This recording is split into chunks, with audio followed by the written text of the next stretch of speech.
When genocide sits next to you. I had just come from the sauna, that particular kind of relax that only happens when your body has been wrung out by heat and then shocked back into life by cold air and then water. My shoulders still carried the memory of steam, my mind clear in the way it gets after you've sweated out the day's accumulated tension. I was hungry, craving something warm and simple, so I walked to the local spot for their halibut chowder. Thick, creamy, the kind that tastes like Alaska in a bowl. The place was buzzing with the usual dinner crowd and plenty tourists. I found a spot at the bar next to a man drinking scotch while waiting for his order. He looked tired in that way that money can't fix, the kind of exhaustion that comes from carrying something unnamed. We exchanged the casual nods of strangers sharing small spaces. I had my headphones in, but that did not stop him from getting my attention. "I'm on vacation," he said, suddenly, apropos of nothing, his words slightly slurred but careful. 3 weeks away from Tel Aviv. My country, it is stressful there. I paused with my spoon halfway to my mouth. "Oh," I said, keeping my voice neutral. We looked at each other for a moment. Two people, eating, breathing the same air, sharing an ordinary moment that had just become impossible. In that instant, we both chose silence. We could not unpack what stressful meant when his everyday was built on another people's death sentence. We would finish our food like people who don't carry the weight of the world in their pockets.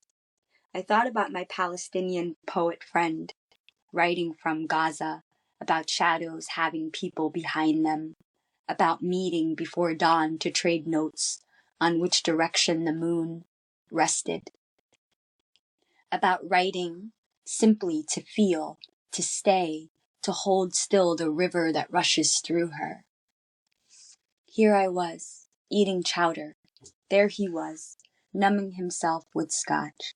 And somewhere, Amal could not leave.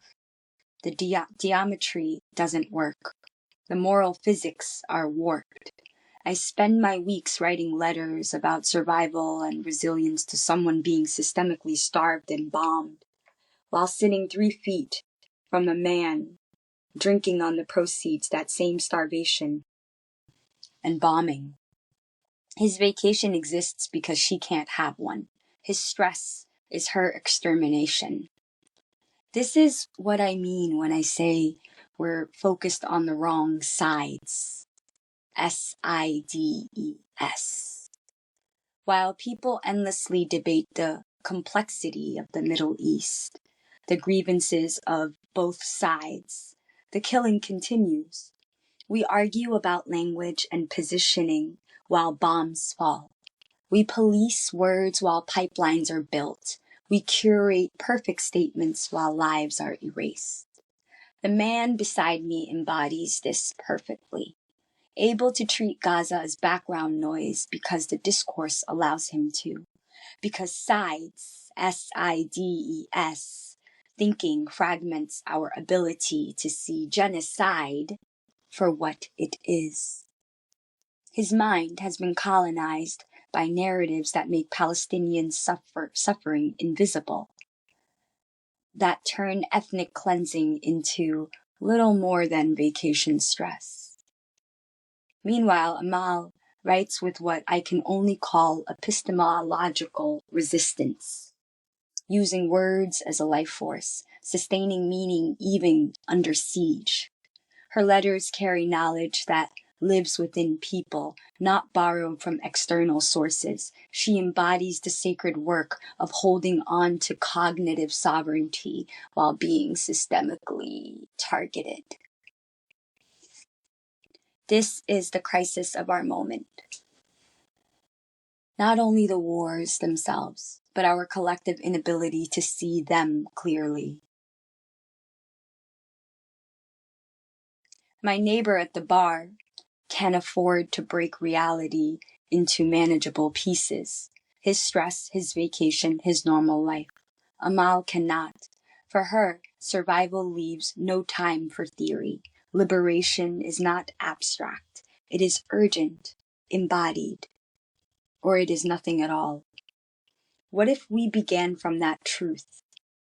What if we understood that the same extractive forces driving the war in Palestine are linked to the same logics fueling environmental collapse and technological inequity everywhere? What if we stopped debating sides and started stopping the killing? I finished my chowder while he kept drinking, the restaurant buzzing, but quieting down, with ordinary talk of weather and weekend plans. I paid and left him there to slowly drink himself against the stress of living on stolen land. The next morning, I wrote to Amal as if unchanged, but my mind had broken.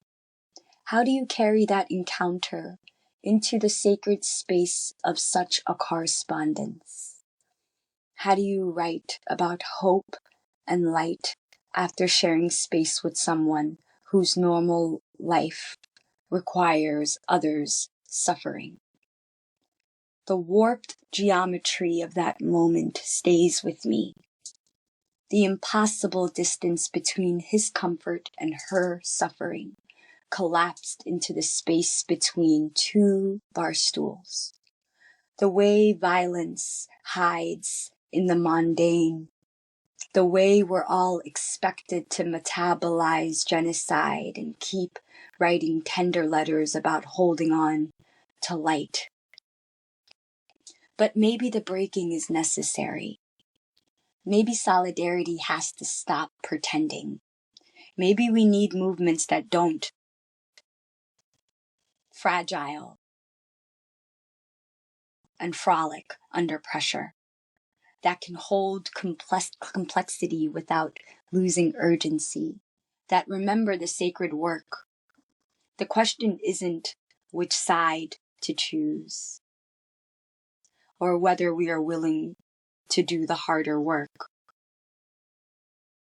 It is about actually doing the harder work of transcending sides, SIDES, altogether.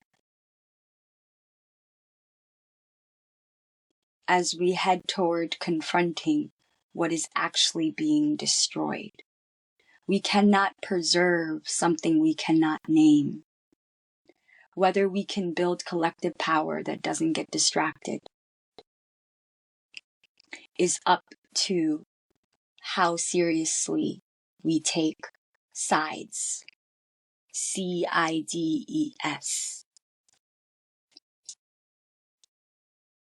Propaganda and narrative would hold little sway if language were not so powerful.